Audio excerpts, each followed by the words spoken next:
You know what devta means in the term devta? Do you know what it means? No. No, it doesn't mean God. Rahul Gandhi विदेशी धरती पर जाकर भी अपनी पुरानी आदत मतलब कि भारत और हिंदू संस्कृति को गाली देना, अपमानित करना उसे नहीं छोड़ते।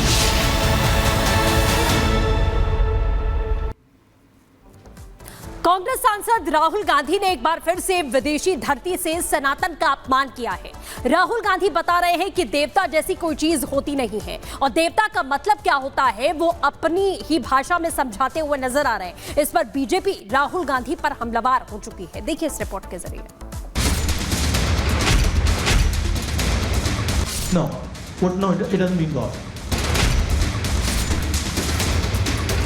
विदेशी धरती से राहुल का विवादित बयान। राहुल की नजर में नहीं होते देवता। राहुल को राम और शिव पर नहीं है विश्वास। सनातन का अपमान आखिर क्यों सही हिंदुस्तान? आखिर किसको खुश करने में जुटे हैं राहुल गांधी? इन सवालों की जवाब आज पूरा हिंदुस्तान जानना चाहता है, क्योंकि हर बार राहुल गांधी को सिर्फ हिंदू धर्म में ही कमियां नजर आती हैं। कभी वो हिंदुओं को हिंसक बताते हैं तो कभी शक्ति का अपमान करते हैं। इस बार तो राहुल गांधी ने हद ही कर दी। राहुल गए तो थे अमेरिका की यात्रा पर, लेकिन विदेशी धरती से भी वो अपने वोट बैंक को खुश करने के लिए लाखों करोड़ों हिंदुओं का दिल दुखाना नहीं भूले। राहुल गांधी ने अब भगवान के अस्तित्व पर ही सवाल उठा दिया है। क्या कहा राहुल ने? सबसे पहले उनका वो बयान सुनिए, फिर आपको बताएंगे कि राहुल गांधी आखिर बार बार सनातन धर्म का ही अपमान क्यों करते हैं। Do you know what devta means in the term devta? Do you know what it means? No. It doesn't mean God. The deity. No, it doesn't mean the deity. So devta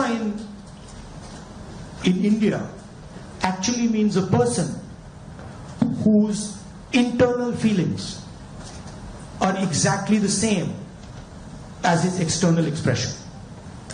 Meaning he's a completely transparent being. Right? It does not mean God. यह पहला मौका नहीं है जब राहुल गांधी को सिर्फ सनातन धर्म में ही बुराई नजर आई हो।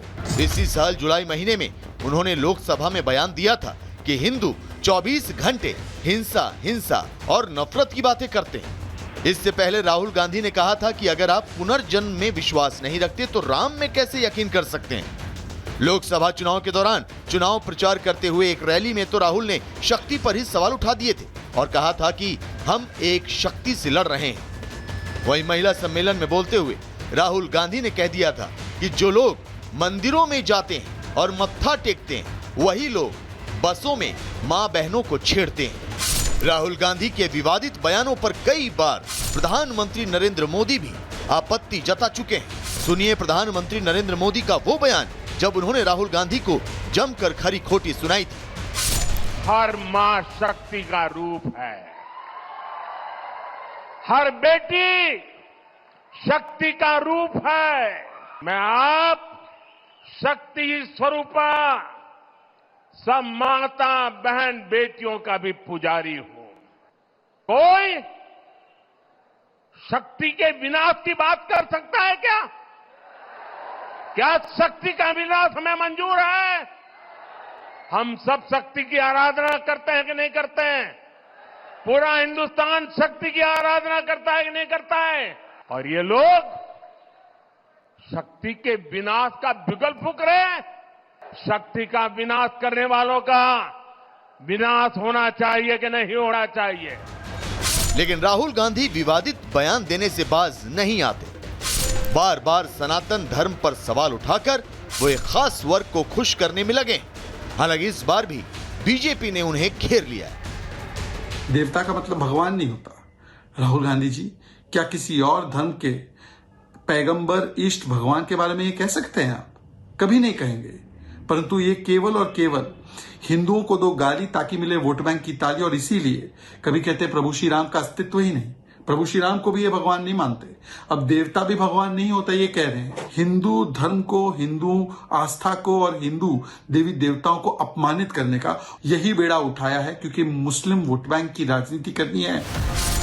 राहुल और कांग्रेस पार्टी से रिपब्लिक भारत और पूरा हिंदुस्तान आज सवाल पूछ रहा है कि आखिर वोट बैंक की ऐसी क्या मजबूरी है कि आपको बार बार सनातन धर्म का अपमान करना पड़ रहा है। Bureau report, Republic Bharat.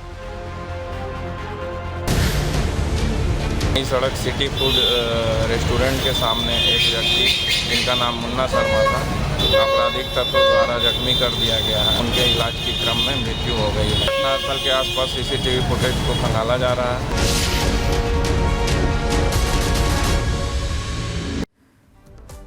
तो खबर पटना से है, जहां पर चेन स्नैचिंग का विरोध करने पर बदमाशों ने बीजेपी नेता श्याम सुंदर शर्मा की गोली मारकर हत्या कर दी।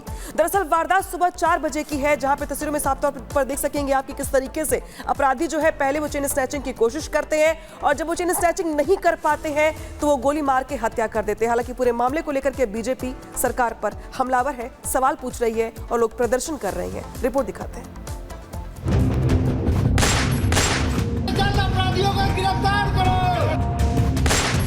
बिहार से सुशासन के दावों की पोल खोलती तस्वीरें हैं।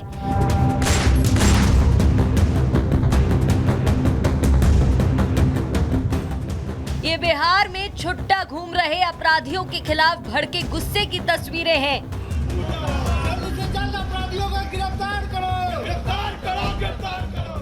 ये तस्वीरें गवाह हैं कि बिहार में आम जनता को छोड़िए, राजधानी पटना जैसे इलाके में नेता वीआईपी तक सुरक्षित नहीं है।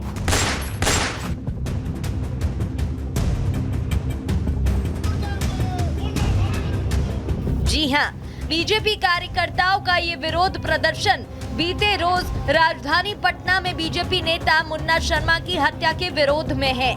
बीजेपी कार्यकर्ता प्रशासन से ये मांग कर रहे हैं कि बीजेपी के पूर्व मंडल अध्यक्ष मुन्ना शर्मा के हत्यारों को जल्द से जल्द गिरफ्तार किया जाए।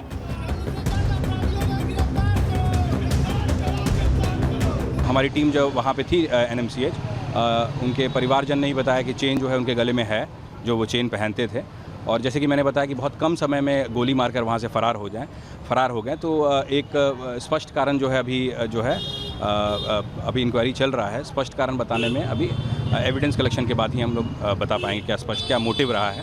देखिए, अभी हम लोग छापेमारी कर रहे हैं और आइडेंटिफिकेशन भी एक संदिग्ध का हुआ है, उसमें हम लोग छापेमारी कर रहे हैं और सबका जो आइडेंटिफिकेशन है। पुलिस का कहना है कि बीजेपी नेता की हत्या चेन स्नैचिंग की कोशिश में हुई है, लेकिन राजधानी में हत्या जैसे अपराध को अंजाम देने की हिम्मत अपराधियों में कहां से आई, इसका जवाब पुलिस के पास नहीं है। हालांकि पुलिस का कहना है कि घटनास्थल के आसपास मौजूद सीसीटीवी फुटेजेस और मौके पर मौजूद सबूतों के बिना पर हत्यारे तक पहुंचने की कोशिश की जा रही है, लेकिन पुलिस की जांच सच्चाई के कितने करीब है, इसका अंदाजा इसी बात से लगाया जा सकता है कि एक तरफ पुलिस जहां हत्या को चेन स्नैचिंग से जोड़कर देख रही है, तो दूसरी तरफ मृतक के परिजन इस दावे का खंडन कर रहे हैं। मंदिर बगल में मंदिर में दर्शन करके और टेम्पो के इंतजार में यहाँ पर थे और 3 बाइक सवार लड़का जो हेलमेट पहना हुआ आया है और चेन मोबाइल छीनने के दरमियान उनको गोली मार के चला गया। ताजा जानकारी के मुताबिक इस मामले में पटना पुलिस ने एक संदिग्ध की पहचान कर ली है और उसे दबोचने के लिए जाल भी बिछा दिया है। बहरहाल पटना पुलिस के दावों में कितना दम है, ये तो अगले 1-2 दिनों में पता चल जाएगा। लेकिन इतना तय है कि बिहार में बीजेपी वर्सेस नीतीश सरकार की इन तस्वीरों ने जता दिया है कि बिहार में बाहर हो या ना हो, लेकिन वहां इन दिनों अपराधियों की भरमार जरूर है। Bureau report, Republic Bharat.